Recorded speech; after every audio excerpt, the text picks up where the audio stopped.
السلام عليكم ورحمة الله. ازيكم حبايبي ومتابعيني؟ عاملين ايه؟ يا رب تكونوا كلكم بخير. تعالوا نشوف مع بعض بقى التورته القمر دي. ايه رأيكم في جمالها وحلاوتها؟ بصوا الشكل تحفة تحفة تحفة. وعايزه اقول لكم كمان على مواصفاتها ومقاديرها. حلوة جدا جدا واقتصادية جدا جدا. ما فيهاش اي تكلفة خالص، زي اي تورته عادية خالص، بس الشكل طبعا بيفرق. تعالوا نبص مع بعض كده على المقادير بتاعتنا. انا حاطه لكم كده كل حاجة قدامي اهي. بالنسبه للتورتايه انا حاطه معايا ادي الفانيليا، معايا كوبايه الا ربع من السكر، كوبايه ونص من الدقيق. بصوا نص كوبايه ميه متلجه متلجه يا جماعه ها، ورشه من الملح، ومعلقتين من الكاكاو، ومعلقتين من النشا، وخمس بيضات. تعالوا بقى مع بعض كده. طبعا المقادير قدامكم اهي، انا قلتها. ومع بعضينا بقى. دي معلقه من ايه؟ محسن الكيك، دي محسن الجل ودي عليها معلقه من الخل. تمام كده، ده بدايه ان احنا بنشتغل مع بعض. تعالوا بقى دلوقتي هنحط مع بعض كل المكونات اللي من ضمن دي كلها، هنحطها ورا بعضها كده، مش هيفرق معانا الترتيب بصراحه. ادي الفانيليا،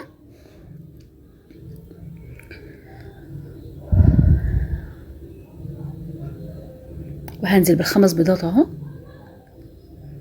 اكيد الترتيب مش مهم لان كل ده هيتضرب بالمضرب، فمش هتفرق معايا ايه الاول وايه الاخر، مش هتفرق. نص كوبايه الميه نزلتهم اهو كده. حطينا المحسن وحطينا الخل وحطينا البيض وحطينا الميه.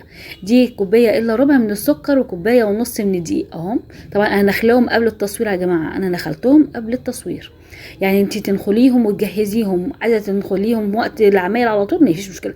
والكاكاو برضو انا نخلته، والنشا برضو انا نخلته. معلقتين نشا ومعلقتين من الكاكاو.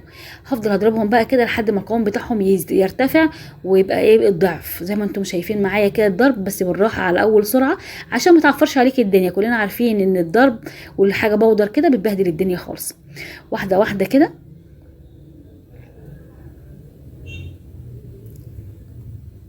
انا اللي ماسكه جنب واحد بس زي ما انتم شايفين، بحيث ان انا بصوا اجيب المقادير الجافه معايا وانا بلف، بحيث ان انا ما اعفرش الدنيا.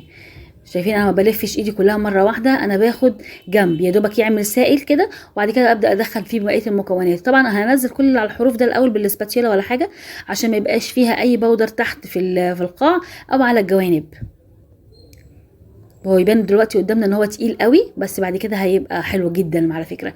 طبعا انا عملت الاسبونج ده معاكم كذا مره، مش اول مره اعمله. المقادير بتاعتها وكلها انا عملتها قبل كده، بس انا ما حبيتش ان انا اعمل حاجه من وراكم يعني. حبيت برضو الناس اللي اول مره بتشوفني تشوف معايا خطوات من اولها لاخرها، وتشوف انا هعمل ايه. كده انا خلاص خلصت كده في الاخر خالص. انت ممكن كنت حطيتها في الاول وممكن احطها دلوقتي، بس انا قلت المره دي انا هحط البيكنج باودر. هي معلقه ممسوحه من البيكنج باودر او نص معلقه مليان من البيكنج باودر، واديتها ضربتين ثلاثه كده وخلاص. كده انا خلصت. هبدا بقى ان انا انزلها في الصاج بتاعي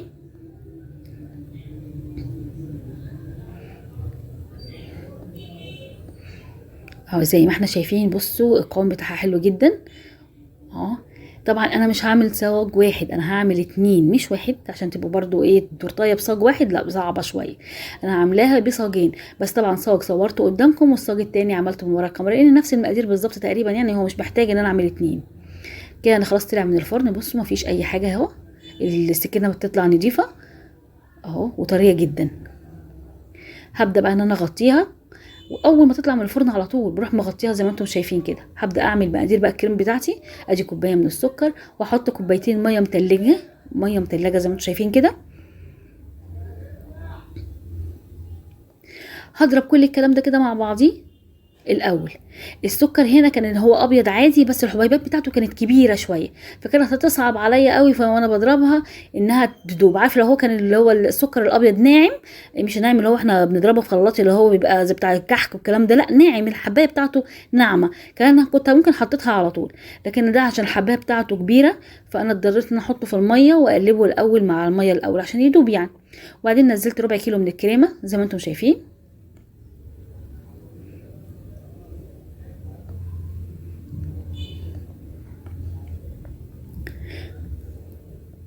حاولي لو انت مش متمكنه في ضرب الكريمه او مش عارفه القوام اللي انت حباه يبقى ازاي، ما تنزليش بكميه الميه بتاعتك كلها مره واحده. يعني الربع كيلو انا حطيت الاول كوبايتين من الميه زي ما انتم شايفين كده، ومش بحط تاني غير لما بكون محتاجه، سنه سنه كده لحد لما تلاقي القوام بتاعك مظبوط ويبقى كده تمام. ما تحاوليش على قد ما تقدري انك انت تدلقي الحاجه كلها مره واحده. دي الشوكولاته اللي انتم شايفينها بتاعتنا دي، مش عارفه اقول لكم عليها ايه بصراحه. انا جبتها دي كوفرتينا، والمفروض انها ماركه والمفروض انها حاجه نظيفه، بس بصراحه ما عجبتنيش خالص خالص خالص.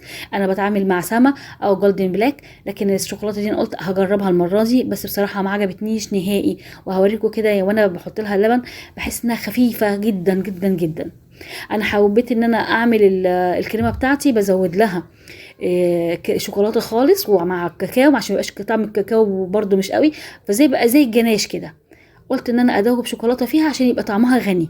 بصراحه ما عجبتنيش، يعني مش هكذب عليكم، الشوكولاته مش حلوه خالص، فيها سكر بزياده، السكر بتاعها عالي. فانا برضو لو انا بقلب كده بصوا حسيت انها ميه، مش يعني ما عملتش القوام حتى اللي انا نفسي فيه. يعني اول مره اجربها واخر مره مش هجربها تاني. انا هنا حطيت معلقتين من الكاكاو عليهم بحيث ان انا ايه ادوب كله على بعضه. مش هي دي الشوكولاته على فكره، دي الشوكولاته على كاكاو، دوبتهم شويه لبن كمان عليهم ونزلت بيهم زي ما انتم شايفين كده. واللون بقى لو انت حابه ان اللون بتاعك يغمق اكتر زودي في الكاكاو اكتر. انا برضو لما جيت ازود هنا في الكاكاو اللون ما عجبنيش زي ما انتم شايفين كده، لقيت اللون فاتح قوي، فقمت حطيت برضو معلقتين من اللبن وحطيت عليهم معلقتين من الكاكاو تاني، وضربتهم بحيث ان لما انزل البودر بتاع الكاكاو ما يبقاش مكلكع. طبعا انا ضربت خلاص خلصت زي ما انتم شايفين كده، نزلت عليهم بالمضرب. بص اللون يغمق، هو دي الدرجه اللي انا عايزاها بصراحه. معلقتين الكاكاو مع معلقتين اللبن وقلبتهم بقوا حلوين متماسكين كده، نزلتهم مع الكريمه. طبعا مش عايزه احط سوائل كتير لان القوام بتاعي كان خلاص اتظبط، فمش عايزه احط لبن كتير عشان ما تبوظليش الدنيا. كده الكريمه بتاعتي كده تمام وزي الفل، واللون زي ما انا عايزاه.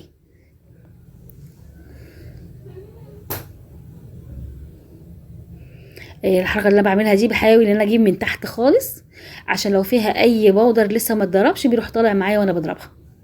بصوا بقى القعده دي قعده عاديه جدا جدا من اللي احنا بنشتريها من مستلزمات الحلواني. تمام. انا عندي باقي من الاستيكر اللي انا عامله بيه الرخامه، حطيت منها حته كده عليها، قلت ايه عشان ما تبقاش استعمال مره، تنفعني استعملها كذا مره، ولو نزلت عليها شوكولاته كريمه في المسح هتبقى سهل عليا. طبعا انتوا كلكم عارفين ان الورق الزبده بتاعي خلص، فما كانش هينفع ان انا احط عليها ورق زبده واشيلها زي ما عملت معاكم في اي جاتوه عملته قبل كده. بنحط عليها ورقه الزبده وهي سخنه، بيشيل معايا كل القشره بتاعه الجاتوه زي ما انتم شايفين. انا مش مشكله عندي، انا ممكن اعملها بحرف السكينه او زي ما انتم شايفين كده انا بمشي ايدي عليها وهي بتطلع معايا بكل سهوله. انا حطيت مسحه كده من الكريمه، وهبدا ان انا احط الكيكه بتاعتي زي ما انتم شايفين. طبعا هنا انا قطعت الجزء ده، انا برضو مش عارفه اللي بيروح مني فين الاجزاء دي كلها، بس هي سهله خالص. يعني انا قطعت جزء من الصاج وركنته على جنب، وقطعت الجزء الصاج التاني حتى هتلاقوا فيه جزء هيبقى فاتح وجزء هيبقى غامق، ده من الكاكاو. لما الكاكاو بتاعي خلص بعدت اجيب كاكاو تاني، طلع الكاكاو افتح، فما ادتنيش نفس الالوان بالظبط، بس برضو مش هتفرق معايا كتير. ادي كده ده اول طبقه، الحجم اللي انا عايزاه. هحط الكريمه بتاعتي واخلصها،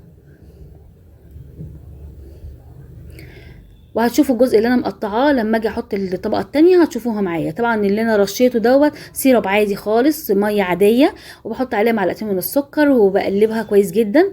وبعد كده بنزل عليها بسقي بيها. عندك عصير، عندك بيبسي، عندك 7، اللي في ناس بتحط الحاجات دي كلها انا ما بحطهاش. انا بحط يا اما ميه كومبوت بصراحه بحبها قوي، او بحب احط اي عصاير فريش، او بحب احط الميه اللي هي ايه السيرب دي بميه بسكر يعني. بس بصراحه بيبقوا جمال قوي. انا ما رضيتش المره دي انزل بكيس التزيين او كيس الحلواني، قلت اوريكم المره دي انا بنزل بس. قلت لكم قبل كده انا بشتغل باي طريقه، انا بعلم ست البيت المبتدئه ان باي حاجه واي حاجه انت هتشتغلي مفيش مشكله خالص. تقول لك انا ما عنديش كيس حلواني، انا مش هعرف اعمل بالامكانيات دي، بابسط طريقه انت ممكن تشتغلي وممكن تعملي تورتيه حلوه قوي لاولادك في البيت واقتصاديه. ده الجزء التاني، ده الجزء اللي انا قطعته من الصاج اهو. وهجيب الجزء التاني، هتلاقوا حتى الفرق في اللون زي ما قلت لكم، ده صاجين مش صاج واحد يا جماعه، عشان ما حدش يقول كل ده بصاج واحد. انا بقولها لكم تاني، دول صاجين يا جماعه مش صاج واحد. ادي الصاج التاني اهو. انا كده خلاص ادي الطبقه التانية. برضو هحط برضو كميه حلوه كده من الكريمه كده محترمه، انا اللي هناكل يعني ما بخلش على نفسي يعني. طبقه حلوه كده ومحترمه. وفي الاخر هوريكم بقى الشكل اللي انتوا شفتوه في البدايه كده، هو ده اللي هيطلع معايا جامد جدا جدا جدا. والطعم مش عايزه اقول لكم بقى حكايه، جربيه مش تندمي.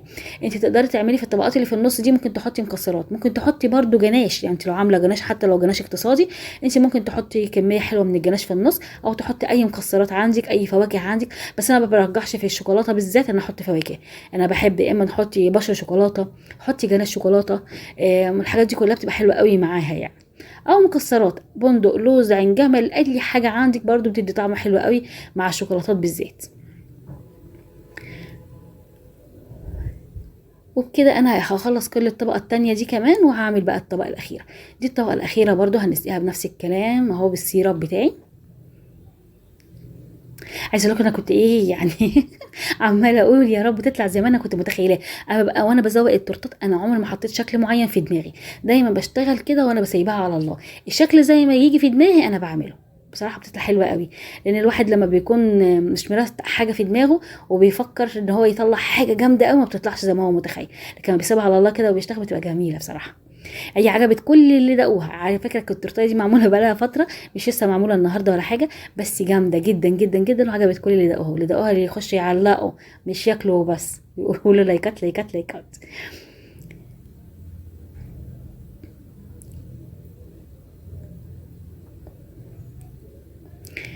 انا ما بحبش ازود في الطبقات بتاعت الكريمه بالذات، الحاجه فيها شوكولاته بتبقى تقيله قوي. فانا بحاول على قد ما اقدر ان انا احط الكريمه طبقه حلوه بس مش كتير، حلوه بس مش كتير، لان الجناش بيبقى تقيل والشوكولاتات عامه بتبقى تقيله. القطعه اللي هتاخديها هتكتم نفسنا فعلى قد ما بقدر ان انا بخليها خفيفه شويه في الايه، في الكريمه يعني. ما بزودش كريمه قوي. عارفه لو فانيليا انا ممكن احط كريمات ما فيش مشكله خالص، لكن بالذات في الشوكولاته لا بخاف. هحاول ان انا اسويها من الجناب كده، ومهم ان الحروف بتاعتها كمان تكون حروف متساويه، لان لسه هحط عليها جناش. مش عايزه الجناش يعني ايه يبقى فيه مطبات ويقف مني، انا عايزاها كلها تطلع معايا متساويه.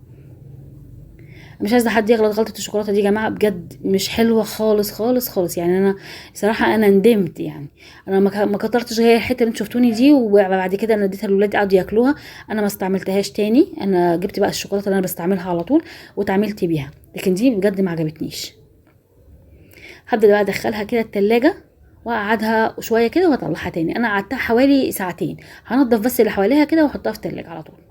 كده بعد ما حطيتها ساعتين كده في التلاجة وخلاص نضفت حواليها، هبدا بقى هعمل حركه كده بتاعت الايه، الجناش الاقتصادي. الجناش الاقتصادي ده ولا زبده ولا عسل كلوكوز ولا اي حاجه، هو ميه وسكر وزيت حلو كده ومعلقتين من الكاكاو، مش اكتر من كده، لا مش اكتر من كده. حطيت حوالي 100 جرام من الشوكولاته الخام. هي حلوه جدا حتى لو ما حطيتش شوكولاته، بس طبعا بنعزز الطعم بالشوكولاته. دول معلقتين من الكاكاو زي ما انتم شايفه كده، نص كوبايه من الميه. دي يا ستي كمان السكر، كوبايه الا ربع من السكر، نص كوبايه زيت.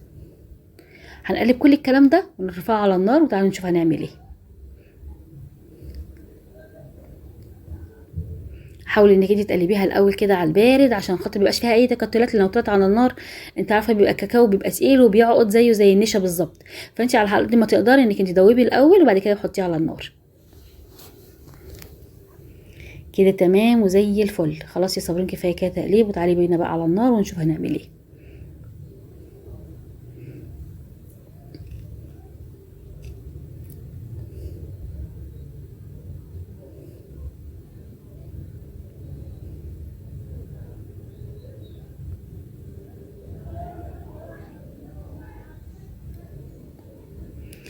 انا حاولت على قد ما اقدر ان انا اوطي النار بتاعتي تبقى شعله، انا مش عايزاها عاليه، لان احنا الشوكولاته لما تكون النار عليها عاليه بتتحرق، كلنا عارفين الكلام ده طبعا.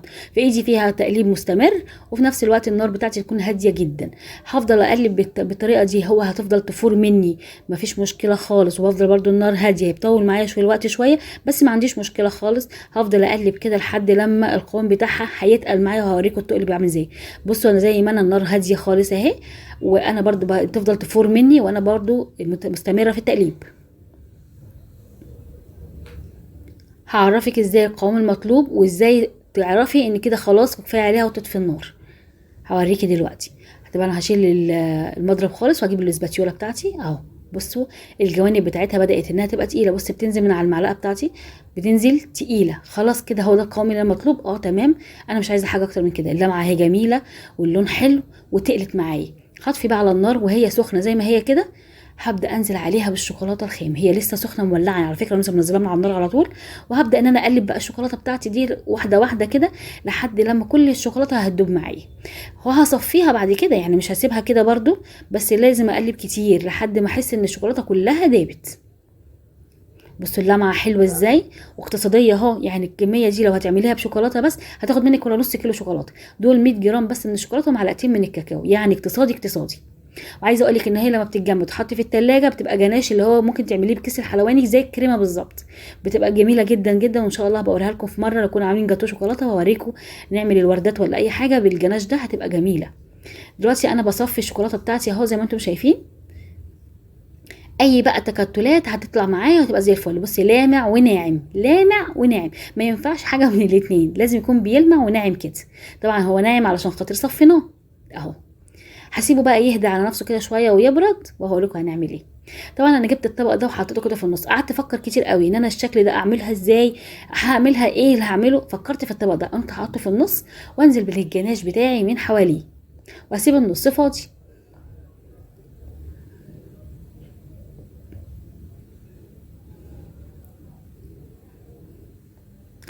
انا كان ممكن اجيب كيس وانزل بالكيس بتاع الحلواني ده، انزل بيه او اي كيس مطبخ على فكره، يعني مش لازم كيس حلواني. بكيس مطبخ واحط فيه الشوكولاته دي وابدا ان انا انزل بيها. بس برضو انا حبيت ان انا ابسط الدنيا خالص، ان حتى لو بمعلقه انت ممكن تعملي الجناش دوت بتنزليه كده وخلاص. يعني مش حابه خالص ان انا اعملها بادوات.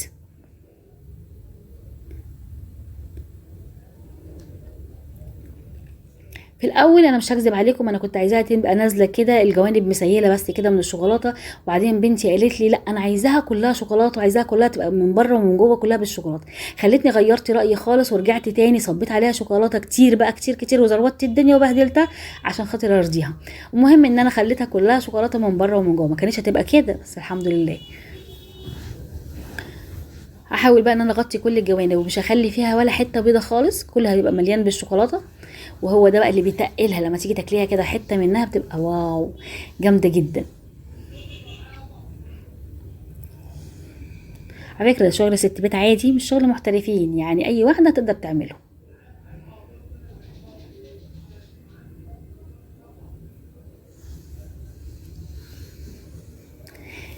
انا كده نضفت حوالين التورتايه بتاعتي وبص من جوه بعد ما شلت الطبق. بص الشكل، والله شاطره يا بنتي يا صابرين، عرفتي تفكري. جامده صح. انا حاولت اخلي المربع اللي جوه كده فاضي وعملتها ونصحى صح صح، طلعت زي ما انا عايزه. وحاولت اعمل كده وردات برضو، مرضيش اسيبها فاضيه كده، قلت لا عيب، لازم اخلي الشكل برضو حلو كده ويليق بيا.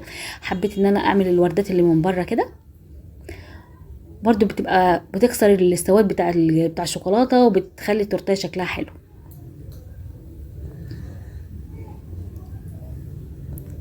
احنا في فرح يا جدعان.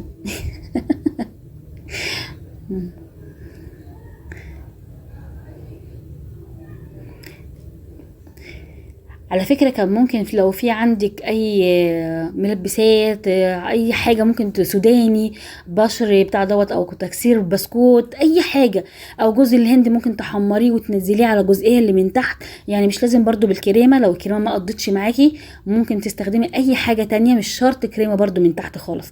يعني ممكن نجيب سوداني ونجرشه ونحط في الجزئية اللي من تحت، او بسكوت برضو نفس الكلام نطحنه كده او جرش ونحطه في الجزء اللي من تحت. اي ملبسات اي حاجه ممكن نحطها برضو، ما عنديش مشكله خالص، بتدي برضو شكل جمالي. ده ذوقك انتي واللي يريحك انتي اعمليه، انا بديكي مجرد الفكره بس مش اكتر. هنا بقى حاولت ان انا اعمل ايه، وردات. قلت ايه هي انسب حاجه ان انا اعملها، هي الوردات.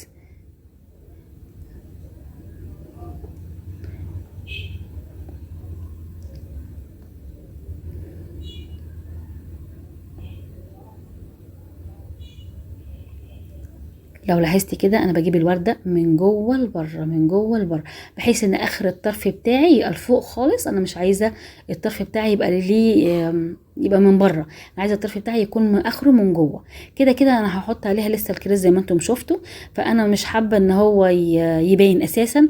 بس برضو لو انت عملتيه وكان الحرف بتاعها موجود لبره، لما تيجي تحطي الكريزه بيبقى شكلها مش لطيف. فانا خدي بالك كده وانا بعمل، انا بجيبها من جوه لبره. وكمان بتديكي شكل الورده بالظبط.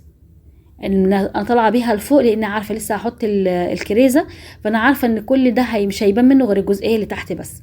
فانا حاولت ان انا اعليها بحيث ان الورده تبقى شكلها الطف يعني.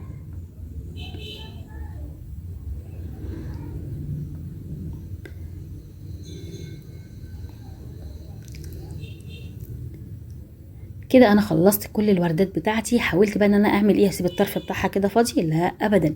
حاولت بقى ان انا اعمل كده شكل جمالي كده زي ما انتم شايفين كده، هيديني شكل القلب، شكل تحفه. اهو زي ما انتم شايفين كده اهو. اخترعي وفكري ودبري واعملي اللي نفسك فيه، محدش هياكلها الا انت، فاعملي حاجه اللي تعجبك. على فكرة الحاجات دي بره غالية جدا جدا جدا، والخامات غالية جدا جدا جدا. فمجرد انك تعمليها ده شرف ليكي، يعني انك تعملي حاجة حلوة لولادك في البيت بايدك ايا كانت، وزي ما تطلع انت اللي عاملاها بايدك تكوني فخورة بنفسك.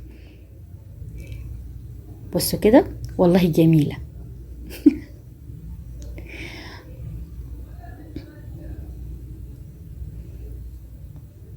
اسيب اللي من جوه ده فاضي ابدا. كان عندي شويه مالتيزر كده اللي هو بالشوكولاته، زي ما قلت لكم قبل كده كان ممكن تحطوهم من تحت مفيش مشكله. حطيت حبه من الشوكولاته كده زي ما انتم شايفين، ان هو بس اكثر اللون مش اكتر. يعني انا مش كان ممكن املاها، بس انا بوزعهم كده بحيث ان انا اكثر اللون بس مش اكتر.